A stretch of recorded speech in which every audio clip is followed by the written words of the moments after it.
If you want to be wildly successful, well, then you need to be willing to do something that 99% of people aren't. When I was doing YouTube in those early days, the people that I worked with around me all thought I was really weird. YouTube was not a thing.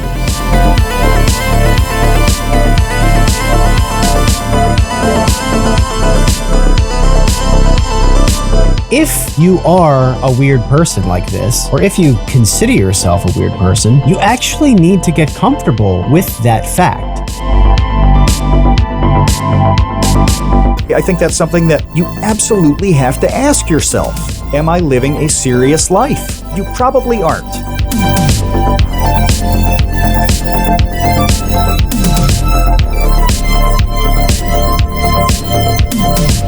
Even if you deviate to that degree, there are thousands of people, probably millions of people worldwide who completely get you. Well, all these things add up, but they don't happen at all if you do not go out and collide with the world. Hey, welcome to the Create Unknown, the home of Make Something Mean Something. We got some patrons in the chat. Love to see them. We are a Patreon-supported podcast, so if you want to be part of that, go to patreon.com/thecreateunknown. If you want to join us for recordings, we do that live on Discord. I am Kevin Lieber, and with me, as always, is Matthew Tabor. Yeah, and I want to do a welcome to the newest infantry, but we have an issue there. Why? So his name is Benjamin, and I think that we have an opportunity to make the two Benjamins fight. I don't know exactly what's going to be at stake. Maybe it's the right to use the name. Maybe it's a ranking where there's like a senior and a junior. I don't know, but I think it would be a mistake by us to not get some kind of MMA event out of the Clash of the Benjamins. Yeah. Battle of the Bens. I mean, it just kind of writes itself. Ben 1, Ben 2. We'll see. We'll see what happens with that. Maybe it could be the undercard for Zuck versus Musk. Did you see that? Supposed MMA showdown? And I saw the Sam Hyde versus Dr. Disrespect stuff on Twitter as well. Did you see that? No. Those two are going to box each other? That was last night. Dr. Disrespect is like 9 feet tall. He's so tall. Yeah, I remember a picture, a video or something of him, and he was like 6'4". He's really tall. He might be more than 6'4". I don't know. I saw him coming out of the bathroom once at VidCon, and he was like shockingly large. Yeah, so 12 hours ago, Keemstar tweeted this. Sam Hyde puts $1 million on the line to fight Dr. Disrespect in Muay Thai. $1 million? He has $1 million to blow on something like that? That's I don't know. Shocking. 6'8". I don't know. He's that tall? Dude, yeah. I just Googled it. Well, 6'7", 6'7" or 6'8". Yeah, he's like crazy tall. Why would Sam Hyde choose a kicking discipline when he's fighting a literal tree? Yeah, that's like LeBron James height. Yeah, he's massive. Oh, I've just Googled Sam Hyde height. He's 6'5". Oh, I didn't know that at all. So they're both giants. Okay, that's fine then. I thought Sam Hyde was like 5'11", like normal. I didn't realize this for some reason. Well, this is what Google says. Google's telling me 6'5", and for Sam, and 6'8" for Dr. Disrespect. So that's fine. That's a normal. That's an acceptable differential. Heavyweight distribution for sure. Yeah. All right. Well, they can be the Bens or the undercard then. So right. Yes, we just have to get it's come for the Bens, stay for the Sam Hyde Dr. Disrespect. Exactly. I'm going to make a weird transition here because this whole episode is about weird. Obviously, Dr. Disrespect, pretty weird character. Sam Hyde, rather weird character. And I watched a video that I actually sent you recently about weirdness. It was from... This just popped up randomly. The old YouTube algorithm did its job and surfaced something to me where I said, I actually am interested in that. It was a video called How to Get Ahead of 99% of people, which Okay. sounds like very fluff, generic self-help stuff. It turned out it was from a guy named Mark Manson, who I wasn't familiar with, but then I realized he was that guy that wrote The Subtle Art of Not Giving an F, which was a very popular book several years ago. Like that book was everywhere in like airports. You couldn't get away from it. So Mark Manson makes this video. I click on it. I start watching it. I'm like, okay, I'm on board. I'm liking what you're putting down. I agree with this. I agree with that. And all of a sudden the video's over and I'm like, wow, I actually agreed with almost all of that. And so much of it was sort of framed in a way that that I hadn't heard before. This is not like a common way of framing success. So that's it was very intriguing to me and why we're talking about it now and why I sent it to you.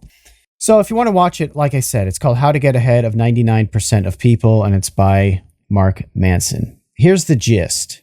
And then Matt, maybe you can reply with sort of any of the things that stuck out to you. The thing that stuck out to me is that the overall gist is that if you want to be like wildly successful, if you really want to stand out, then if you really want to stand out from 99% of people, which seems like what you would want to do if you want to stand out at all, well, then you need to be willing to do something that 99% of people are unwilling to do. And I think I would also add the caveat of unable to do, because that's a lot of people too. Maybe they'd be willing to do it, but they just can't, Yeah. So anyway, it went on for like another 10 minutes with a whole set of points to kind of buttress the main one. But that's the main one. It's like you should consider framing success in such a way where you're thinking about, hey, if I really want to be more successful in whatever endeavor I'm interested in than most people, well, then maybe I should be doing something most people aren't, which naturally makes you weird, which is kind of like the next area that I want to bring this conversation into. But let's go there after. Let's stick first with the Mark Manson stuff. What stuck out to you just in general about what he was saying there? Well, yeah, he had a couple of rules, didn't he? I remember 3 of them, but I don't remember all 3. One of them was that point that you're talking about, doing something different. And the second one was being right about it. Having something that is like essentially contrarian or, I don't want to say futuristic, but like people aren't thinking about it right now. You have to be willing to grapple with a thing that just is not on other people's radar. And then you actually have to be right about it. That's a big component here. It's easy to point to some of the usual suspects with this kind of thing, like a Steve Jobs. Well, Steve Jobs was right about how people would use mobile phones. That's a really interesting case because Apple failed so spectacularly, and so did other people in the 90s with PDAs, the personal digital assistants, the forerunners to cell phones. So it's like, here are the things that a phone can do at the time, but without the calling capability. I realized that I brought up PDAs realizing that very few people understand what they are. because they weren't alive in that era, and also as a whole that entire sector kind of didn't work. It just it certainly never reached critical mass. It was like a tiny percentage of like hyper connected social networking business people that would have their PDAs, but it was not everyone like a smartphone is now. Yeah, and that was the Apple had the Newton that failed so spectacularly. But this is the thing. Steve Jobs comes in and says, that type of device that all these companies have totally failed with throughout the 90s, actually people really truly want that and they're going to go bonkers over it.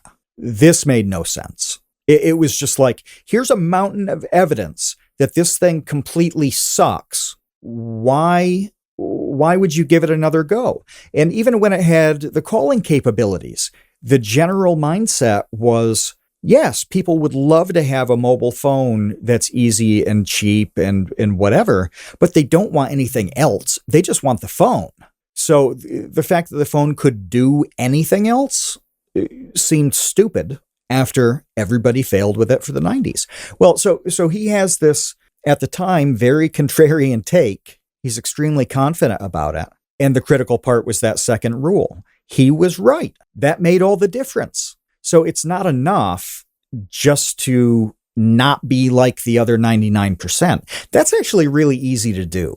It's not hard to be 1 out of 100. The question is, does it matter? Are you right about it? Is it something anybody else cares about? So that was a super common sense way to qualify all this stuff he's saying about weirdness, which is really, it's not a super clear discussion. It's pretty conceptual. What is weird? It's different to different people. It's different in different places and different times. Weird in 1995 is not weird now.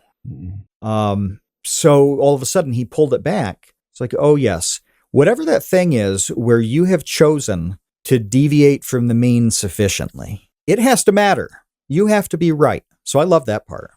I did too, also because it's sort of undercut like wackos. But yeah. So, you could be like, I am absolutely positive that my hand sanitizer / shampoo is going to be the next revolution, and I'm going to sell my house to create this business and if nobody cares and then you just go bankrupt, it's like, well, whoops.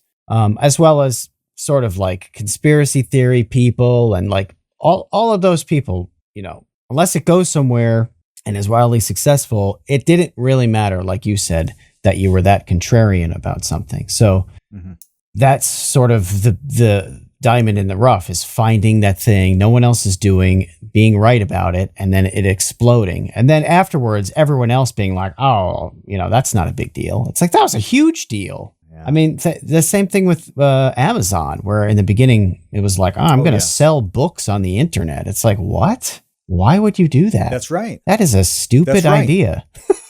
Though that's an awesome example, because I remember so distinctly following along with the pushback. This is, I shouldn't admit to this, but in the mid to late 90s, I subscribed to 2 types of magazines.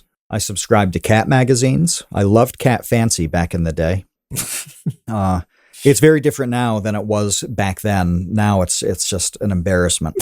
But it was like the standard for what cat has changed? magazines. Are you serious about that? About which part? About the quality decline of Cat Fancy? Oh yeah. Well, what's the difference? Yeah. What's it's so bad horrible. about it? Yeah, but why was it great before and why is it bad now? Explain that. They were really well written, serious articles. Okay.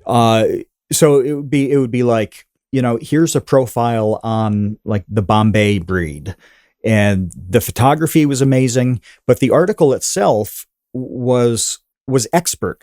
Now, a company has bought it out and republished it, and I subscribed on a whim because I wanted cat magazines again, and I got one issue, and it was like Tiger Beat level, like cat tabloid. It was so weird and stupid. There was nothing of value in this magazine, so I canceled the subscription. It was just abysmal. Anyway, so I got the cat magazines back in the day, and I really liked business magazines, entrepreneurial magazines. Inc. was around. INC Inc. Was popular then. Fast Company had just really gotten started, and it was a good magazine. And so I remember reading all of these articles as, a 15, 16-year-old incel. And there were all these opinion pieces and analyses. And one of them, Amazon eventually was a thing that's like, online bookstores are the stupidest idea in the world because people love going to a bookstore. How do you buy books? You walk in, you go to the section you're kind of in the mood for, and you look at all the stuff on the shelf, and you can't do this on a website. Nothing is ever going to replace the brick and mortar bookstore. And this was ensconced in all the failures at the time, where, like, I forget the pet food one. All they did was sell pet food. Well, they hit a logistics nightmare because pet food is heavy as hell. Pets.com. It might have been pets.com. Yeah. Yeah. With the little sock puppet. That's right. Mascot. Yeah. That was probably the most famous .com bubble casualty. Yeah. Yeah. So you have all these examples of somebody saying, we're going to do a thing that is traditionally brick and mortar. We're going to do it well and cheaper, and we're also going to satisfy a need that people don't realize they have.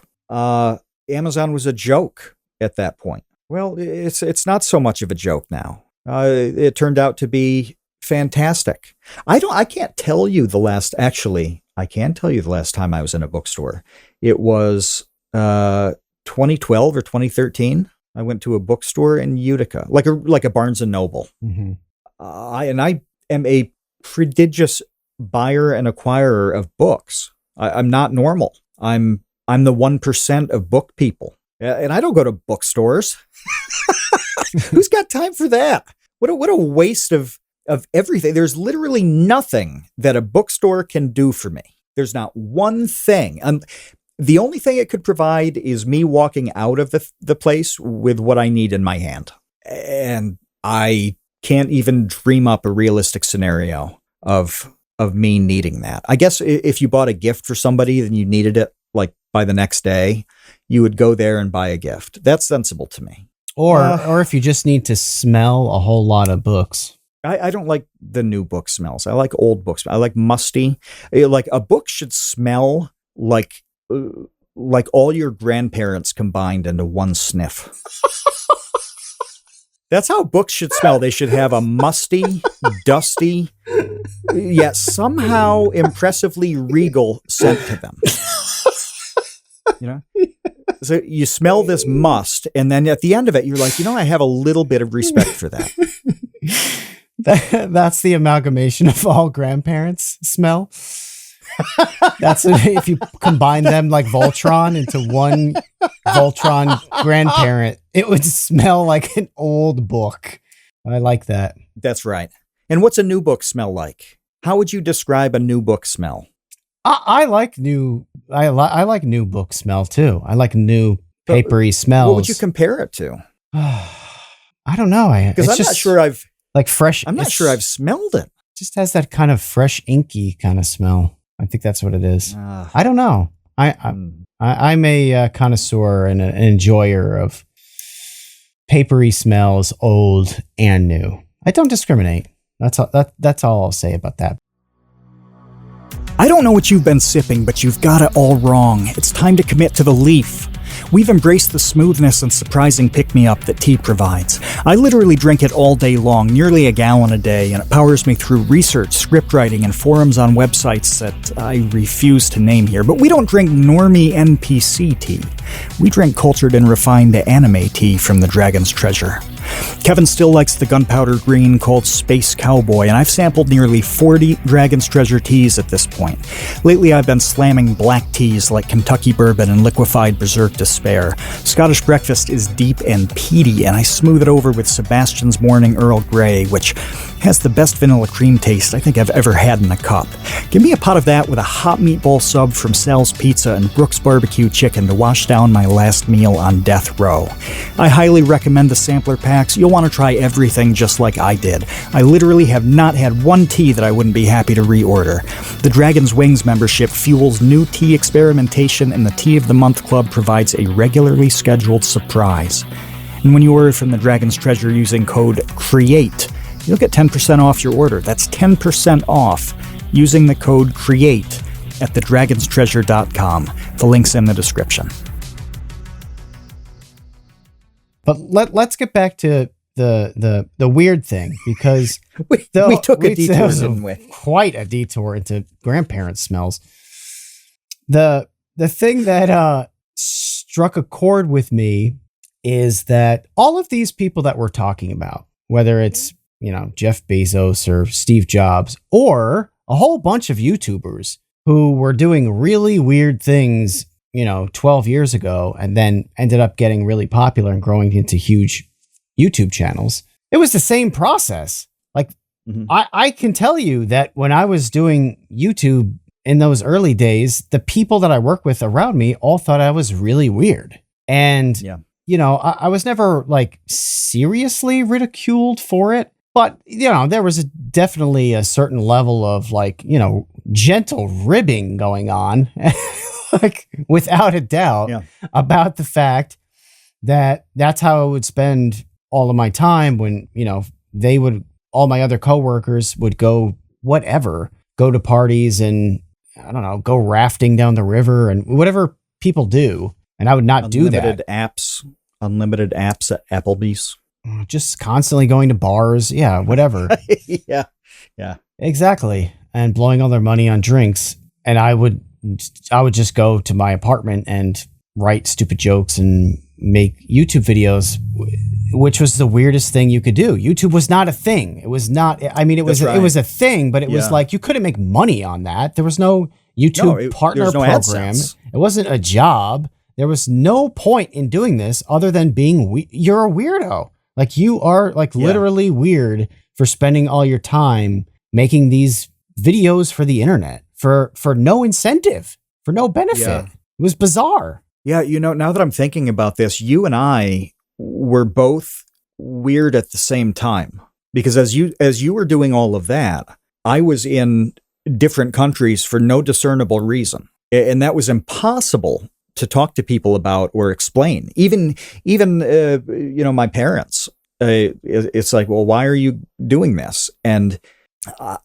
my explanations weren't good. It didn't make sense. Cause I remember this conversation with my dad, and it must have been 15 years ago, something like that. He was concerned that I didn't have any health insurance. Right. And so he's like, you really should think about getting a proper job that has health insurance, and you'll be covered in case of, a serious problem, and we've had those in my family.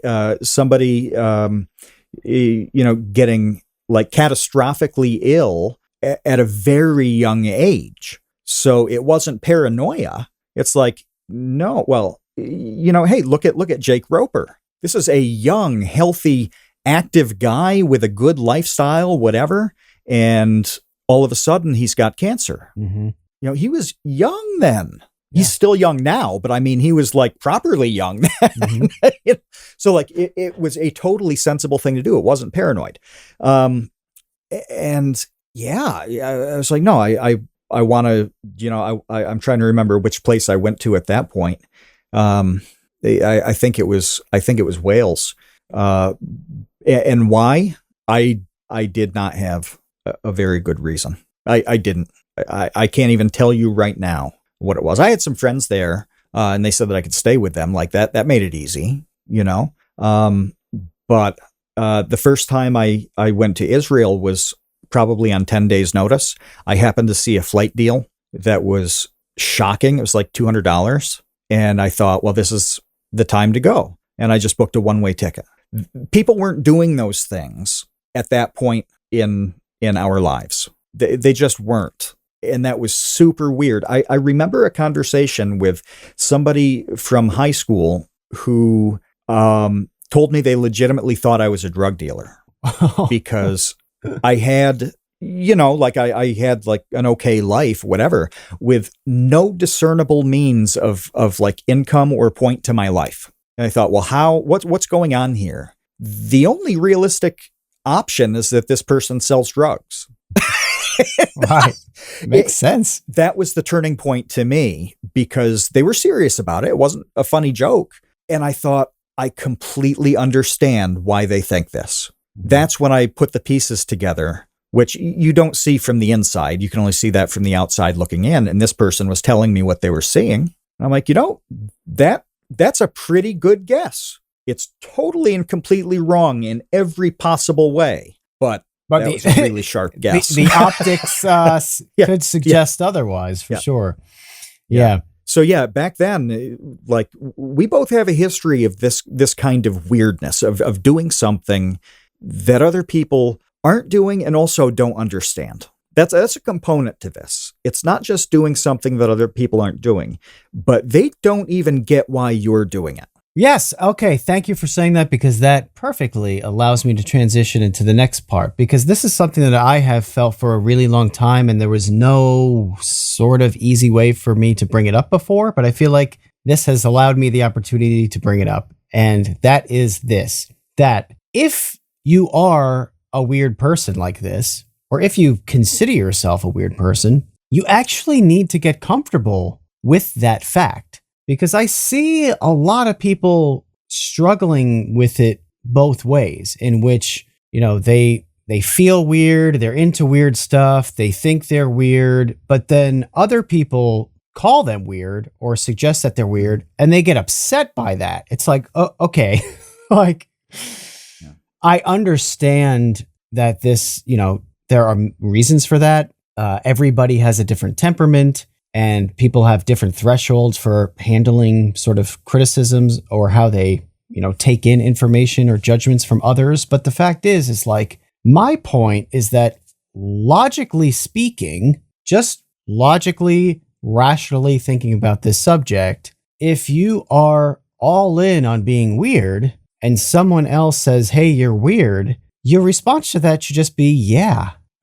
And that's kind of it, yeah. Which diffuses, first of all, the entire encounter, because you're just agreeing with them. Right. So there's no confrontation involved at all at that point. There's almost not even, it removes almost the judgment from it anyway, because it's like just obvious and you're comfortable with it and you're happy with it. So it's like, yeah, water is wet. What is your point? That deflates everything.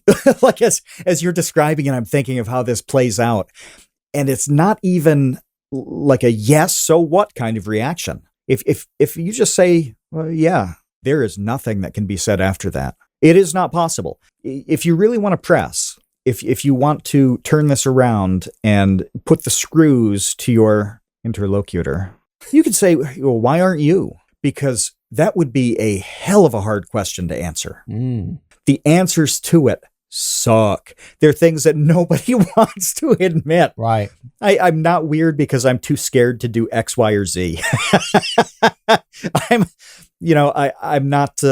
not willing to do something where I don't have the comfort of, the things that I know and love and the people I know and love. Like all of the answers are kind of an indictment of that person. So if you do want to throw it back to them and just make things like 11 out of 10 awkward, yeah, ask them why they're not. Yeah, because I need like 100% full support of everyone around me, or else I can't have a unique thought, opinion, or interest. And none of that is good. It all just makes you sound really pretty boring. But that's right. The real answers too are boring. You have to say things like, well, I have a traditional job because I really value being able to, like, drive a Subaru, have a decent car that I can tour around in. Like, that's sensible. That's a real answer. Right. You have a consistent income so you can make your car payment. That's cool. But that's a really boring answer. There's no excitement to a nuts and bolts style answer. No, that's when someone ends up having a midlife crisis and they buy that Corvette that they can't afford. They mortgage their house on. That's really kind of how that plays out. But the point is that virtually everyone who is successful has been called weird at some point because they were weird and they were doing weird things that no one else understood. Whether it's Elon Musk or it's, Michael Stevens or Kevin Lieber or Derek Muller, like, it was not normal to be doing this stuff. It was not normal for, Henry from Miniphysics to be drawing cartoon physics videos. That was weird.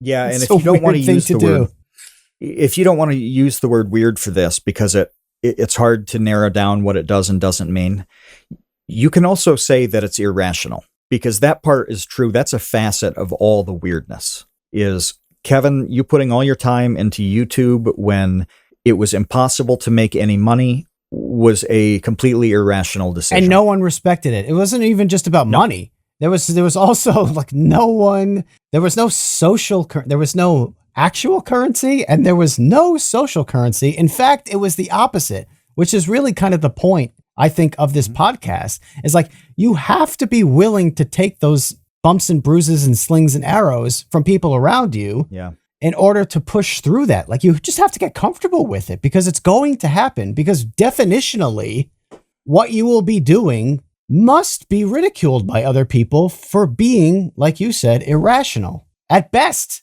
Irrational at best. At worst, it's at best bizarre and weird, and you're strange.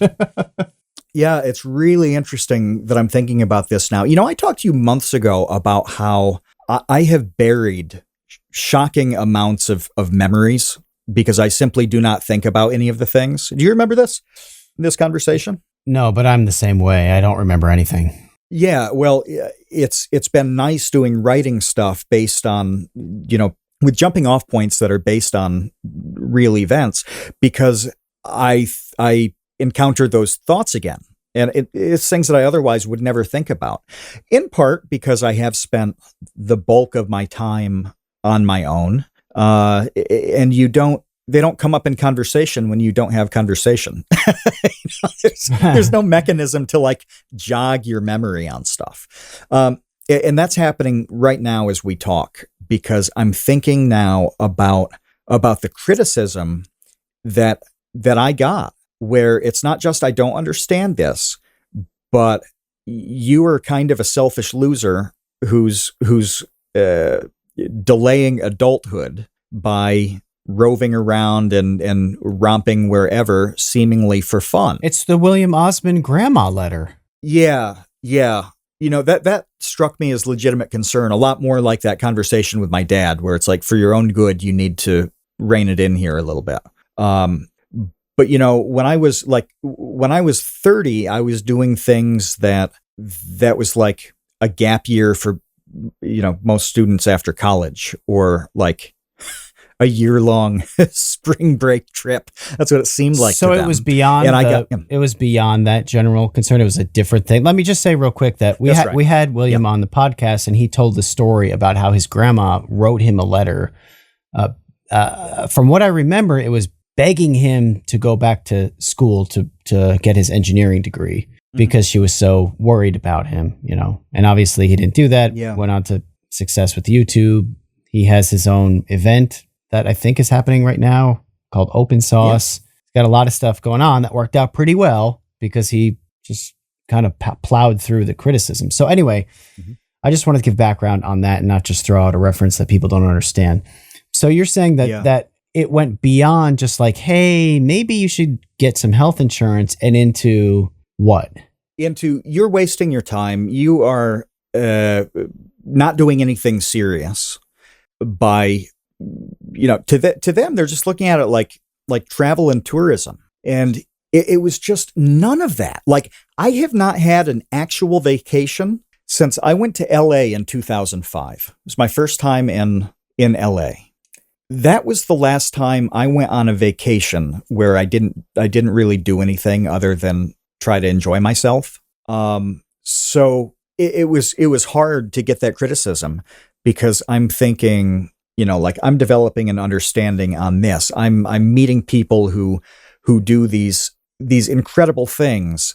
I was thinking just the other day about a guy I met in Armenia who founded essentially Armenia's version of Uber. And it's super successful, GG.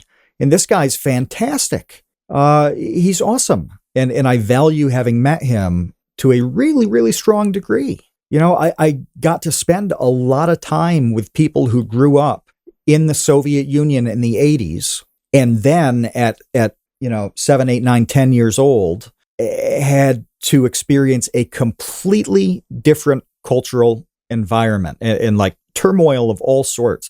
All of this stuff, that's not a conversation I can have with somebody in Nebraska, right? And so I developed an understanding of, just like crazy situations for people. One story I like bringing up is going grocery shopping with a girl who was sincerely overwhelmed by the amount of cheese available. And she said, I really miss when I was a kid and I would go into the store with my grandmother, and on the shelf, there was a thing that said cheese. Like, I don't know if it was a box or wrapped in brown paper. I forget what she said, but it just said cheese on it. And you got your cheese and you went home. Well, I can see somebody wanting that kind of simplicity and not enjoying what I enjoy, which is going to Walmart or something like that has 85 different cheese selections of varying sizes and prices and tastes and whatever. That's important now with all the work I do, with all the conversations I have. So I was getting all of that experience in so many different places, as virtually everybody I know was telling me that I was behaving like a child, that it was immature to not settle down and get started on something, and that I was wasting my time. It wasn't a hard pill to swallow because I just spit it out. Like, I talked to very few people. You were one of them. This conversation, too, really is about how we started talking a lot because we were both weirdos and nobody else was. Right. And we understood our completely different brands of weirdness. Right. But we understood the impetus to doing the weirdness. But I mean, it resulted in a serious decline in the amount of people I talked to in the relationships that I continued to have. And it wasn't like me just cutting them out. It wasn't like that. It's like, no, you don't have anything in common with these people now. They don't have anything common with you, and they don't like to talk to you as much. Hanging out with them isn't the same. They have radically different lives, and you're not compatible anymore. We want to help you make something and mean something. And we say that phrase all the time because when you're making something and you know it means something, even if it's just to you, that's when you feel pretty good about what you're creating. The support for the Create Unknown in recent weeks has been incredible. Animators, artists, musicians, YouTubers, aspiring filmmakers, comedians, it is crazy how talented everybody in this community is. Consider joining the Create Unknown Patreon. Every dollar that comes through goes straight into the podcast and its community. That means more highlights videos. It means a big Minecraft project that's on the way. And eventually we'd like to manufacture custom piss bottles so you never have to leave your battle station. And being a patron unlocks participation in all of our live recordings. You've seen the roster of guests we've had. Having access to their minds is a unique opportunity. You can go to patreon.com/thecreateunknown or click the link that's in the description. Every little bit helps, and your support means absolutely everything to us. Patreon.com/thecreateunknown, links in the description. We appreciate you, Space Cowboys. What's interesting about this is that you and I don't have a lot in common in terms of just our general interests. And the fact, virtually nothing, like really like very little. And we both like sports. And I think, okay, that's true. I think other than liking and respecting sports and taking it seriously and knowing about it, that's a 1-to-1 overlap. Yes. Other than that, is there anything? Not really. Not really. And my point on this is that I think this shines a light a little bit on how few people are actually in this tiny weirdo club that you and I bonded so strongly simply just on both being in the tiny weirdo club. Never mind the fact that the rest of our lives, the rest of our interests were nothing at all alike. It's not like we had similar experiences at all, or goals or any of that stuff. None of that lined up. But the one thing that did line up was this irrational thing that we were both into. And that was enough to be like, oh my God, there's someone else actually being this irrational about the way that they're carrying on, their lives. We have to stick together. Yeah. It made sense too. It's funny that you say, we don't match up on anything. What do we match up on? And then there's the longest pause ever in 190 plus episodes of this podcast was 2 minutes ago when we were trying to think of a single thing we have in common. But that never comes up. Like there's never a time when there's nothing to talk about. It's crazy because you would look at that on paper and say, man, if these two people had to share a prison cell for like a 20-year term, there will be zero conversation. Well, no, it doesn't work that way, which is nuts considering that when you line it up, there's no match at all. So it really is about this general attitude, this overarching thing that never explicitly comes into play ever. Even with being weird, we're differently weird. So like you are much more risk averse than I am. Mm-hmm. And that's, I don't mean that in a bad way at all. It's just like some people will just do like a super irrational thing and you stop and evaluate it, and maybe you do it. We were talking about this with a potential video project, and, you were saying you like planning, you like sorting it out, you like constructing what you're going to do and then executing that plan. And I'm like, yeah, book the ticket and we'll figure it out on the plane. Or we'll, turn the camera on and see what happens. Neither one of those is especially good or especially bad. That was the difference between Jake and I with our TEDx talks. We did the same exact TEDx talk in the same exact location in Vienna.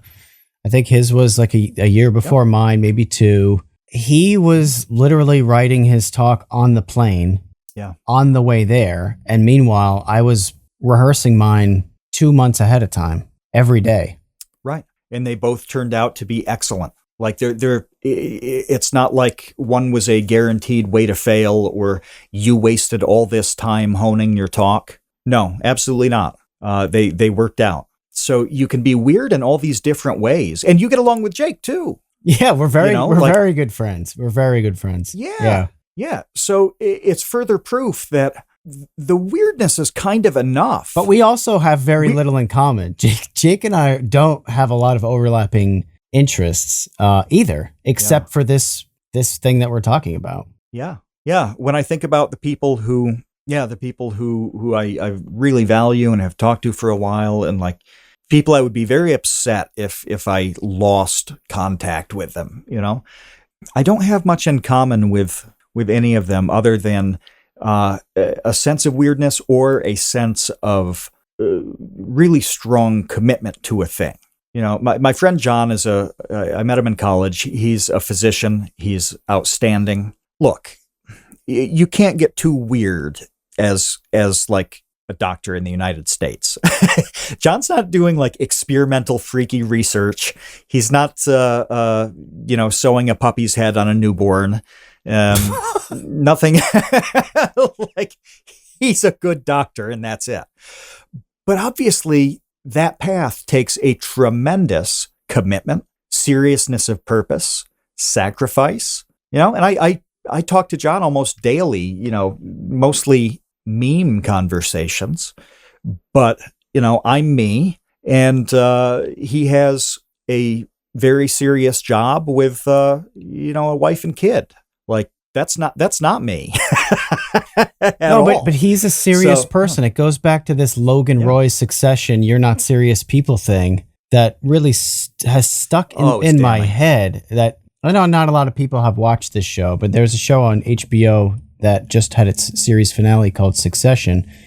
And there's just this line, later in the series in which this character, who's the figurehead, just tells other people that they're not serious people. And holy cow, did that stick out? Because you're like, that really is such a fascinating way of cutting to the core of someone's lifestyle, their interest, the way they carry themselves, who they are. You can kind of really separate people between serious people and unserious people. And you can know pretty quickly who's who. Yeah, that's accurate. And I remember hearing that line on the show and just thinking like, that's probably the hardest thing that anybody could hear. And in the context of that show, hearing it from your parent, I don't know how you just don't jump out the window. Like, what is the point Like, I cannot imagine much worse than that. It's a total indictment of your life when somebody says you're not a serious person. And it's okay to not be serious for a time. Like, sometimes it takes a long time to figure out what serious means. That was part of my weirdness and going to places and doing stuff. I was figuring out how I was going to live a serious existence. It's not like I started that way. You know, I have no problem admitting that. But you got to get there, or at least try to be getting there. That's incredibly important. But, you know, it's funny, you were talking about Succession, and it popped into my head that it's killing me. What is the name of the show I tried to get you to watch? The Righteous Gemstones. So that's actually a Succession plot as well. Righteous Gemstones is sort of like the complete idiot's version of Succession, where John Goodman as the father has this gaggle of kids who are just in no place to succeed him in running this megachurch. John Goodman is not weird or funny or strange or anything. Like, he's a responsible leader of this church, and his kids are total fools, comically idiotic people. And that same scene happens where, you know, they're fighting over who's going to succeed him. And he really indicates, like, none of you are in a position to do this. You know, you're basically clowns. You can be super weird and be a serious person. That's a component here. And I wish Mark Manson had pushed on that a little bit more, but I don't know how he would have. So I'm asking for something that I don't know if it's possible. But really saying, like, here's the difference between a serious person who's living in a purposeful way and the other guys. Yeah, wow. If you have that sense of purpose, that sense of seriousness, well, you're in the top 5%. So at that point, you're 95th percentile. You only have to beat 4 more people to be in the 1% Mark Manson talks about. But if I had to come up with a list, I know a ton of successful people, hundreds of successful people between YouTube and entrepreneurship in 10 or 12 different countries. I know a lot of successful people. How many of them are truly serious people? Oh, that list gets short fast. There are a lot of people who we enjoy, who we value, who we've had on the podcast that are not serious people. And that's okay. It's working out for them and they're happy. That's okay. But I'm not going to pretend like they're serious people. You know, and we delve into what makes somebody who you doubt would be serious. Well, they really actually are. We've talked to some real goofballs. We've talked to some people who are just on the surface insane. And when we get talking to them, no, they're actually quite serious people. What they're doing. Yeah, you know, look, if you follow Soup on Twitter, you would not get the sense that he was serious about what he does. You'd actually think the opposite. But between music and his goofy YouTube stuff, his streaming and all that, he's a serious dude. Yeah. Justin Wang, another great example. Justin Wang's Twitter is like the least serious thing in the world. It pisses in the face of serious. And Justin is a shockingly busy, shockingly committed person with all of these endeavors. He's got a very, very serious life. You got to have that. You have to be serious. And I think that's something that you absolutely have to ask yourself. Like, am I living a serious life? You probably aren't. I'm just going to be realistic about this. You probably aren't. You're probably getting by and not being a disaster. Not being a disaster is not the same thing as being serious. Nobody's going to tell you this because it is soul crushing for somebody else to tell you. It's that Succession thing Kevin talks about, where Logan Roy destroys the souls of his children by saying they're not serious. Your best friend is not going to pull you aside and say, hey, you are not living a serious life. Maybe a parent would, but honestly, probably not.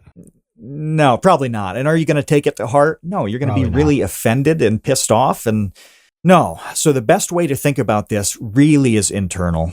It's coming from you yourself, thinking about you yourself. But it's like, but there's a huge but here, which brings us back to weird. And it's something that you brought up when we were talking about this before the podcast. And that is, it cannot be all internal. whether it's figuring out whether or not you're a serious person or figuring out whether you're weird and whether you are a unique thinker that has some sort of revolutionary idea that you're working towards.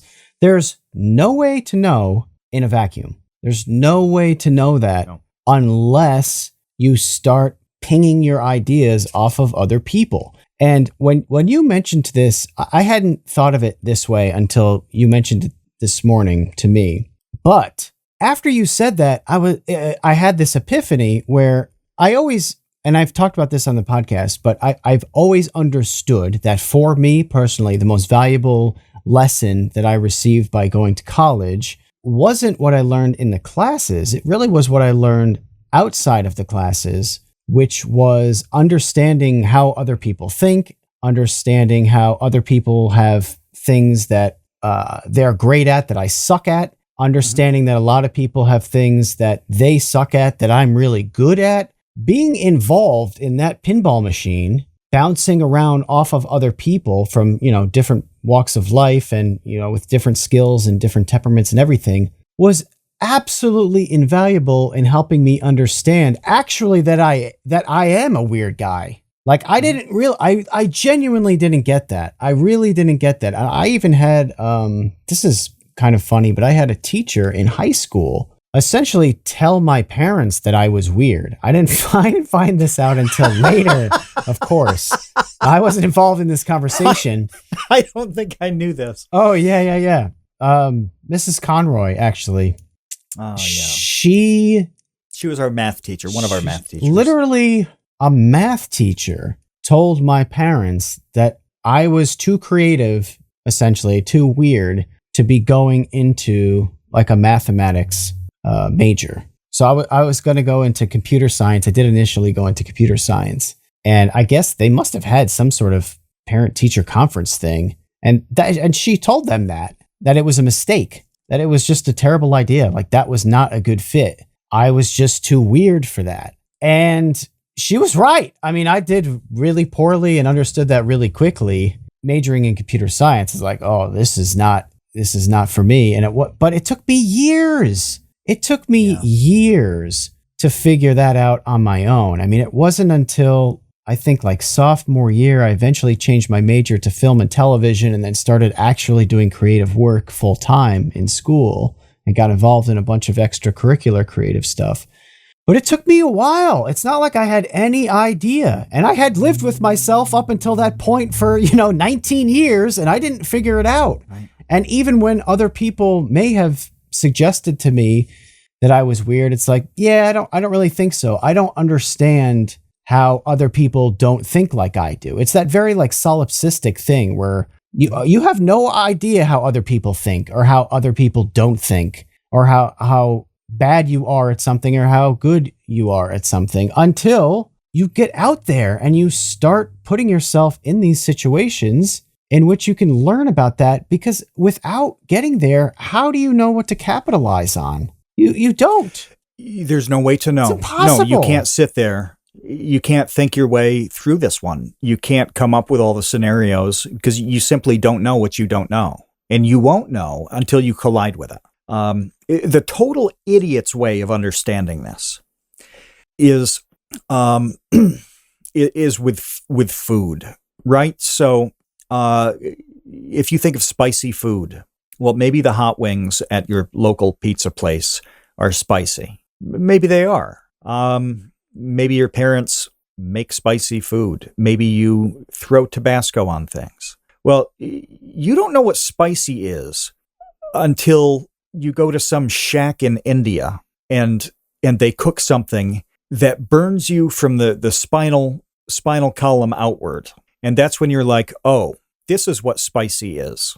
There's no way to know that food is that hot until it has touched your tongue and made you panic. You can't even watch like Hot Ones or something and see people struggle and know what it actually means. No, it's got to be in your mouth. Like this is a serious reduction of what we're saying. But it's like, no, you have to go out in the world. I like telling stupid, simple stories on this podcast about like being 5 years old and cracking a 5-gallon bucket of butternuts in the cellar with a hammer after school because I just loved cracking nuts as a kid and just eating them in the corner of the cellar. That is not the experience of most people anywhere, you know? And it's not like I thought it was, you know, I knew that, you know, going around the neighborhood in a horse and buggy as a kid, I knew that wasn't, you know, what most people did. Obviously, nobody in cities is doing that. So I had no illusion there. But at the same time, you don't understand why any of it matters, why the knowledge you have and don't have matters until it collides with something outside your house. And it doesn't have to be taking a trip to India. It doesn't. There are plenty of these collisions happening within 5 miles of wherever you live all day long. And there are collisions online. You can get out of whatever stupid bubble you're in on Twitter and Facebook and wherever, and just see how other people are thinking. See what they think of what you're thinking. Do they value it? Do they think it's dumb? If they think it's a waste, are they right? They very well might be. And it might be a situation where they're telling Kevin or me, you're wasting your time and your life on this process, when it's actually quite useful. You know, so you have to push and pull and let other people push and pull on what's weird about you. Yeah, two things really quick. One is that Charles Kahn brought something up in the episode chat that is absolutely true, and I should mention. He says literally everyone in math and computers is weird. Yes. That is true. The people who were I did go to school with for computer science, they were all weird. Absolutely. So that this is the area in which, you know, weird becomes way too much of a catch-all because there are so many different stops on the spectrum of weird to say that, like, I was too weird for computer science, but meanwhile, computer science is full of all of these people who are super weird from, you know, people who are like PR majors or whatever. So yes, you're right that I can't, you know, let the podcast continue without acknowledging it. But the point is that in that scenario, I didn't fit. I didn't fit in with all of those weirdos in their little world. It just didn't match up. So that's why I had to get out of there. I just didn't belong. And that's really important to understand. The other thing that I wanted to say that's really important to understand as a part of this is you might not be weird in ways that you think are weird about yourself. And that is also super helpful to understand, in which you might think, oh, I'm so crazy. Oh, I like this thing and it's so bizarre, or I hate this. And, you know, so much of that is so subjective and like wrapped up in, you know, whatever bubbles that you're in, that unless you break out of that, you have no idea whether or not that's actually weird. You know, does the person who grows up Amish, do they think that they're weird based upon other Amish people? Or are they Definitely weird not. based upon the majority of how the United States outside of their community feels about something? That's a weird example, but, you know, it's a good one. It's an extreme example of how these things, you know, interlock. It is. And when you think of the phrase, you know, if you are hyper weird, if you're like extremely on the fringe, you know, that phrase that you're 1 in a million. Let's say you are 1 in a million. That means there are 1,400 people in China who are exact clones of you. So even if you deviate to that degree, there are thousands of people, probably millions of people worldwide who completely get you. They totally understand you. They operate the same way. They don't think you're an idiot. They get it. And that's... you know, you can't put a wanted ad out for that. You have to go out and find those people or run into them by accident. You know, Kevin, you and I kind of started talking by accident. It's not like any grand plan thing. You know, Kevin worked at a bar and I went to that bar. So, you know, and that was it.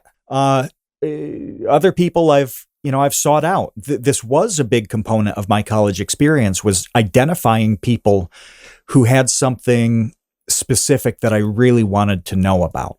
And then I I went to them and got involved in their, ecosystem, and that developed me. So there is some element. Sometimes you can find those people. Let's say it's a fitness thing. That's one thing where like you would know how to find other people who are into fitness. It's not hard. If you want to find 50 other vegans, you could probably do it in about an hour. So sometimes you can purposely seek out, and should, these people. Other times it will be a complete and total accident. Well, all these things add up, but they don't happen at all if you do not go out and collide with the world. And that's different people than you're talking to now. It's so hard to explain because it's so simple. There is nothing to it other than doing things. And it doesn't have to be going anywhere. You can be a weird freak Kevin Lieber and obsess over making videos for a thing that brings you $0. You can play the accordion like Dan the Latch. You can do you can start a band and develop that into something that's actually playing gigs like producer Ben is doing. I have a long, long list of these things from Discord. NRM running Bear Bites religiously, even though he's just moved states, he's still putting out content. He doesn't have a channel that is supporting his life. He has a real job. He's actually a very serious person, like we were talking about, who has been serious about their career. And so he's gotten a serious job and life is good, but he's doing this totally irrational thing on the side. So maybe you're seeing a plane ticket you can't pass up and you fly to a place where you don't know anybody. Maybe you start making shorts. There's no difference between these two things. They seem completely different. They're not. They're the same level of weird and irrational. And that gets you to somewhere you're really happy with because you know who you are and who you aren't. And it also tends to get you around the people who you need to be around. There's no other way to do it. Nobody's going to come to you. It doesn't work that way. No, we have to wrap up, but let me just go back to the beginning with this thought about, the whole being weird thing. I like being irrational. I like that word. That's good because as we learned just recently, you can get tripped up on the word weird pretty easily, not really understanding exactly what you mean by that. But the other thing is that try to, and I don't want it to come across as a patronizing thing. I mean this in a very rational way, but see if you can come to terms with if you do have a weirdness, if you do have an irrationality, just accept it. And if people are giving you a hard time about it, maybe that's a good thing. I mean, you never know. Maybe it's not. No. Maybe it's not. If it's carving up kittens, okay, don't stick with that. But that's right. Outside of like obviously horrific things, it could be an indicator that you're doing something unique. Yeah. You need to be hard on yourself with this, though. That's a theme that I want to hit on in coming weeks over and over. You need to be brutal with yourself. Absolutely brutal. Nobody else can. They just can't. And even if they did, it would probably go very poorly. But you can do it. You can be completely and totally honest about this stuff. And you can look and say, well, am I weird? Well, maybe you're not. And that's fine. Like, we're not saying everybody has to be weird. That's everybody can't be when weird. That happens. The math doesn't work out.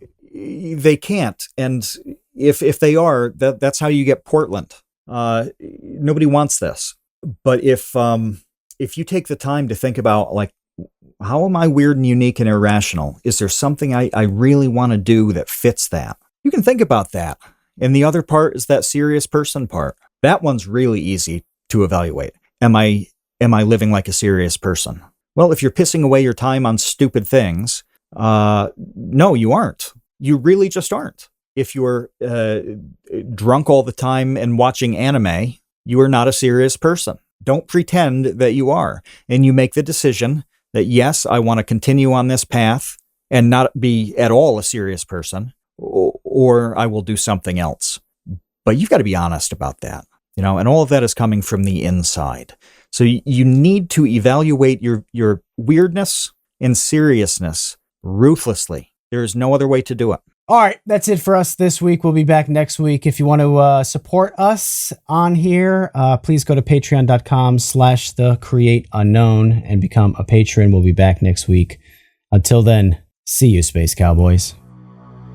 Thanks for listening to The Create Unknown. We make this show with the support of our patrons. 100% of that goes directly to keeping episodes going every week, and the recent support has been amazing.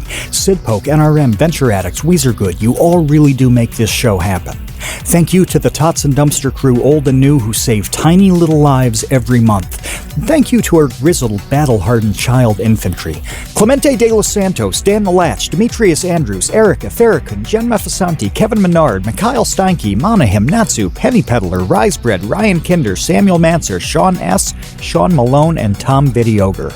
And a tremendous shout out to our elite baby gang commanders: Atrocious Guff, Kat, Dojangles, Graham Robertson, James Gallagher, Jeff Davis, Orange Vanilla Coke, Patrick Pister, TCU's personal pilot, Andy, Ryan Carroll, Baseweight, Vinthos, Yeetus Deletus, Jonas Walter, Nathan Robinson, Jelksies, and of course, Trevstead.